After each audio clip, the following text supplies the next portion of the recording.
স্লোগানে মুখরিত রাজধানীর শাহবাগ চত্বর। মাত্র কয়েক গজ দূরে জাতীয় কবি কাজী নজরুল ইসলামের পাশে সমাহিত শহীদ শরীফ ওসমান হাদী। মৃত্যুর 10 দিন পেরিয়ে গেলেও ধরা পড়েনি হত্যাকারীরা। হাদী হত্যার বিচারের দাবিতে হাজার হাদী যুথবদ্ধ হয়েছেন। হাদী মারা গেছে 2 সপ্তাহ হয়ে গেছে, পর্যন্ত আমরা বিচার পাইনি। কিন্তু আমাদের বিচারের দাবিতে আজকে আমরা শাহবাগ অবস্থান করেছি, 2 দিন হয়েছে, কিন্তু এ পর্যন্ত আমরা বিচারের কোনো সরকার থেকে এই পর্যন্ত কোনো নিউজ আসেনি। লক্ষ হাদী আছি, আমাদের রক্তের যদি প্রয়োজন হয়, তাদের রক্তের যদি আরো বেশি প্রয়োজন হয়, আমরা আছি শাহবাগ চত্বরে, তাদেরকে আমন্ত্রণ।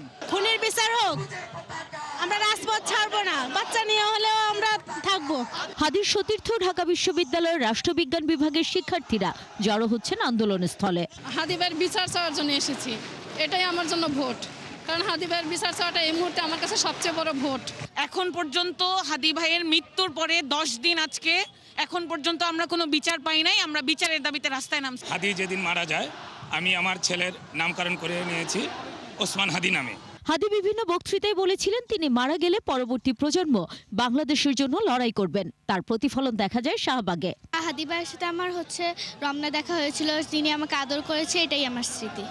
হাদীর হত্যার বিচার। হাদীর পরবর্তীতে ইনকিলাব মঞ্চের প্রধান আব্দুল্লাহ আল জুবায়েরের হুঁশিয়ারি, বিচারের দাবিতে প্রয়োজনে প্রধান উপদেষ্টার বাসভবন যমুনা ঘেরাও করবেন তারা। জনতার সাথে ফাইজলামি করেন, এই জনতা যদি চায় যমুনায় থাকতে পারবেন না, এই জনতা যদি চায় সংসদ ভবনে যাইতে পারবেন না, এই জনতা যদি চায় ক্যান্টনমেন্টে থাইকাও পার পাবেন না।